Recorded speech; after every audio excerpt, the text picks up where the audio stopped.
Thanks, Dr. Govindan, and thanks everybody for coming today, and to our sponsors. So the way I figured I'd do this was 10 minutes, so 10 slides. So next slide. So the debate on the table is, should you use EGFR-directed therapy as an adjuvant in resected disease? Oh, there it is. Good.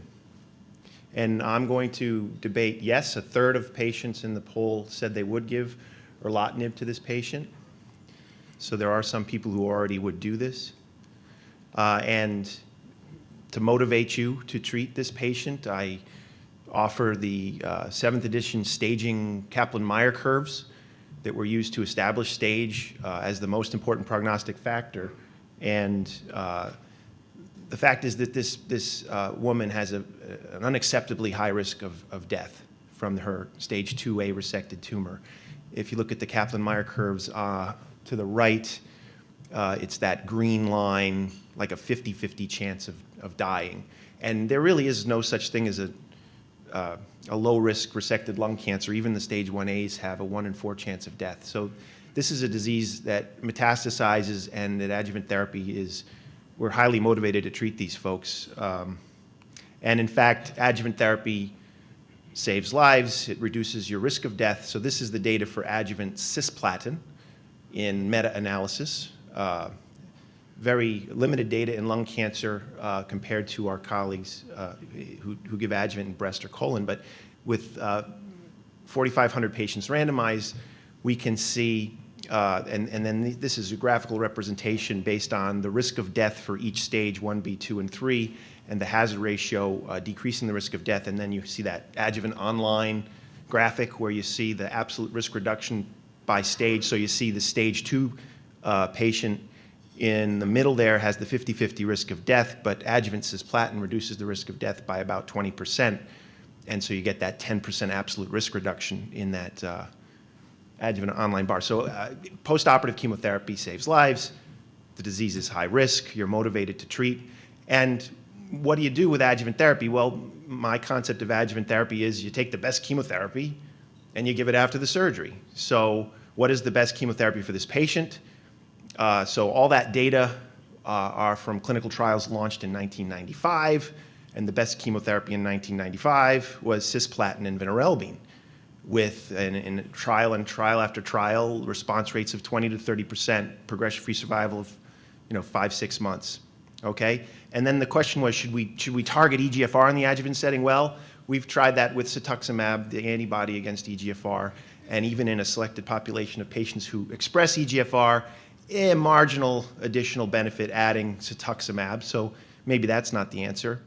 And then you look at erlotinib in unselected patients, and it's actually not that great a drug in unselected patients. But the home run, the sea change in lung cancer care is the EGFR mutation discovery. Now we genotype all our patients, and we know in randomized trials that if you have an EGFR mutation, the best drug is an oral EGFR tyrosine kinase inhibitor.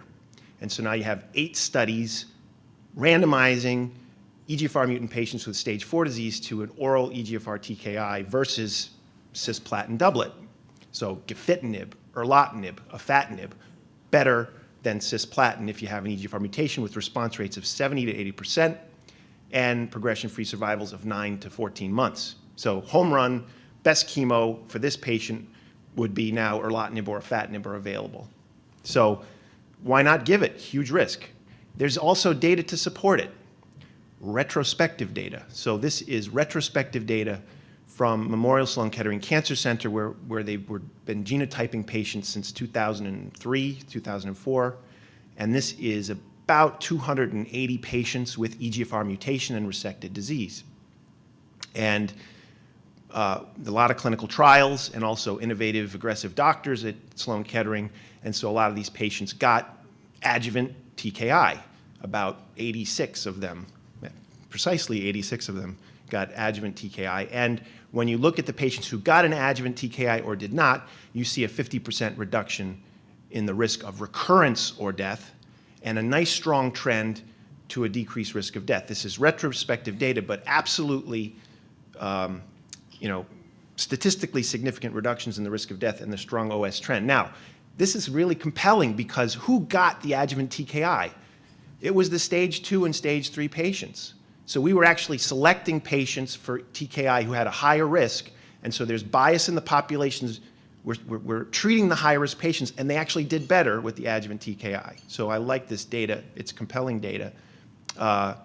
And this is a standard of, this sort of idea of a tyrosine kinase inhibitor targeting a gene is standard of care in gastrointestinal stromal tumor, which is driven by KIT, and you block KIT with imatinib, and we know that you can decrease recurrence-free survival by similar proportion in resected GIST.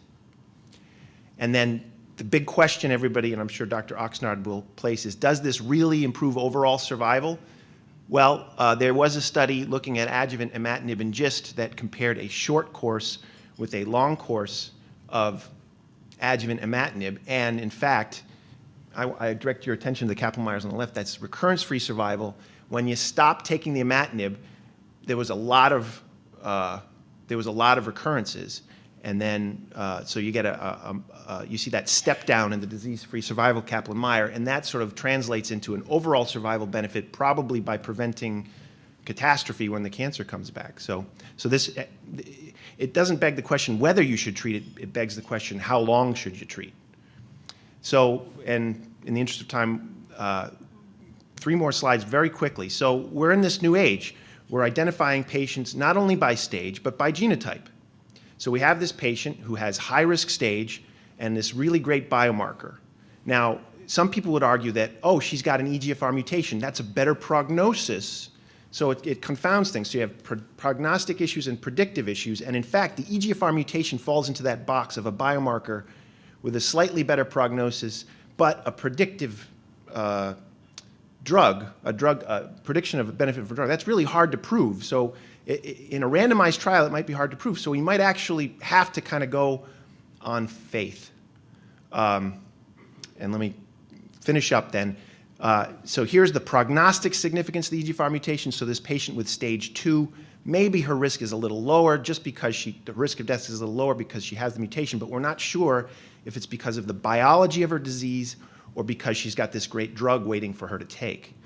So, and to finish up, if you look across the universe of biomarkers in resected lung cancer, stage is king, biomarkers, predictive factors, stage is king. You can see those point estimates that if you have stage 2, you're 3 times more likely to die than stage 1. If you have stage 3, you're 5 times as likely to die. Okay, stage is king, highly motivated to treat stage 2 and stage 3. Everything else falls short. Age, comorbidity, gender, cigarette smoking. Histology doesn't matter except if you have pure BAC, et cetera, et cetera. So basically what I'm saying is stage is king, and across the whole world of molecular markers, EGFR mutation is king.